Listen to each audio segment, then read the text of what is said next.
Hello guys, मैं सुमित। सो आप लोग बहुत अच्छे होंगे एंड अपनी प्रिपरेशन बहुत अच्छे से कर रहे हैं।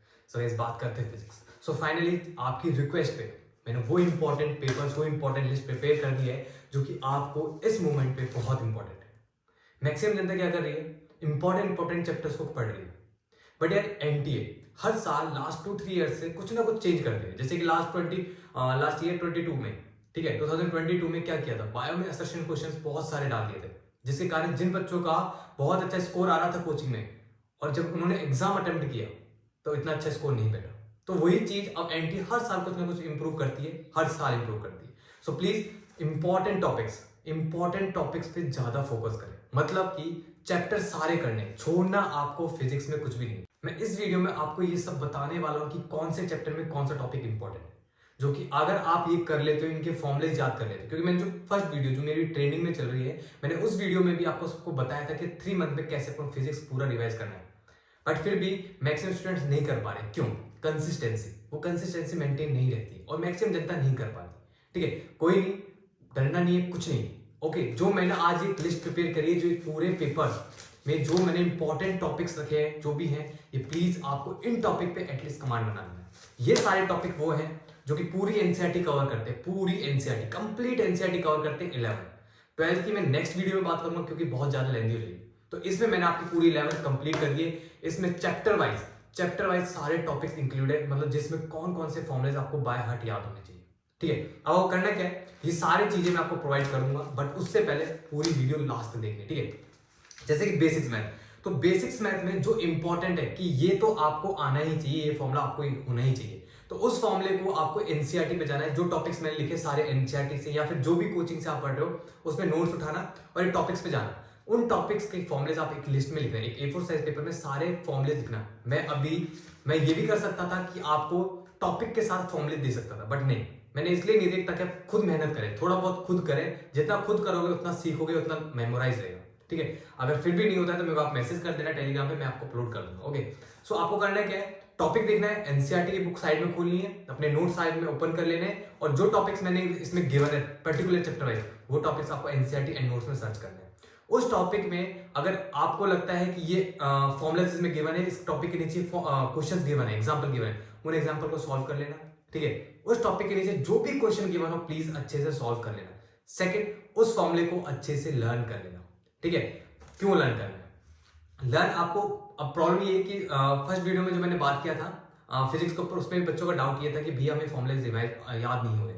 तो यार देखो, करना क्या है, आपको फॉर्मुलेज को एक लिस्ट बनानी है, फॉर्मुलेज के डेली बेसिस पे मॉर्निंग में रिवाइज करना है। मॉर्निंग से 1 आवर 2 आवर्स आपको कंप्लीट लगेंगे पूरे चैप्टर 11 एंड 12 के फॉर्मुलेज रिवाइज करने में।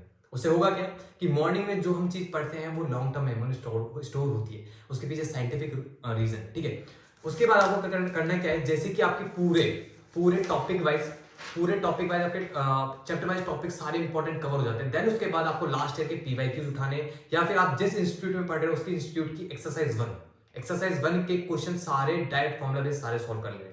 और आपको जब तक सॉल्व करने हैं, जब तक आपको फुली कॉन्फिडेंस ना आ जाए कि हाँ अब मेरे को इस टॉपिक पे कॉन्फिडेंस आ गया।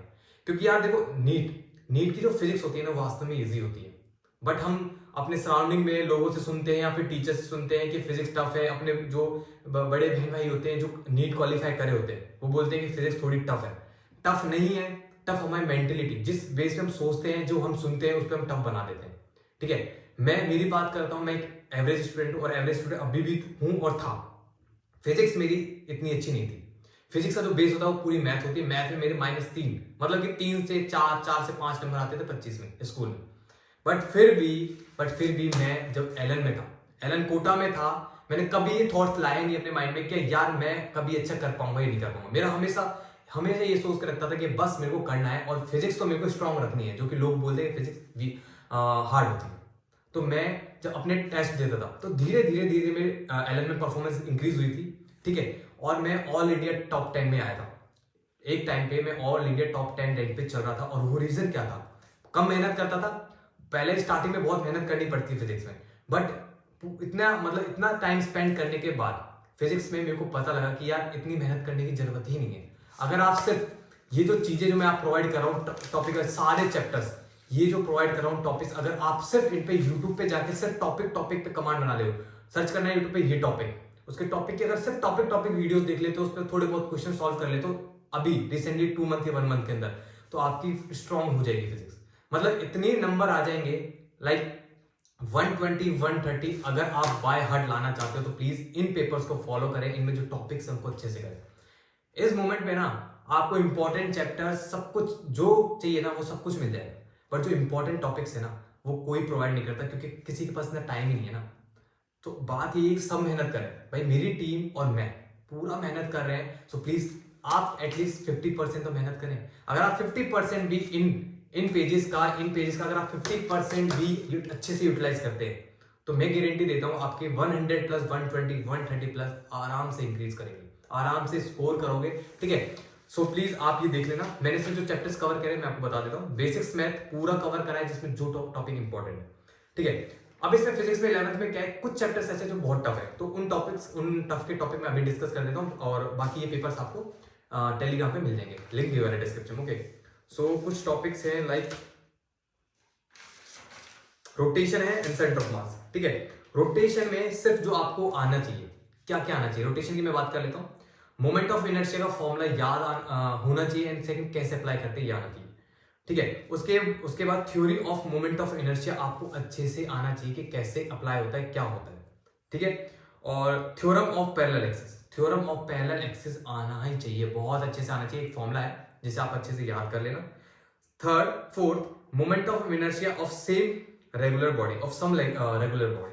मोमेंटम ऑफ इनर्शिया जो रोटेशन मोशन में कुछ बॉडीज होती है, कुछ रिजिड बॉडीज होती है, उनका जो मोमेंट ऑफ इनर्शिया आपको डायरेक्टली याद करने के लिए बोला जाता है या फिर निकालना सिखाया जाता है, तो प्लीज आप उन पे थोड़ा फोकस करें। थर्ड, ठीक है, सिक्स रेडियस ऑफ गायरेशन, ये बहुत इंपॉर्टेंट है।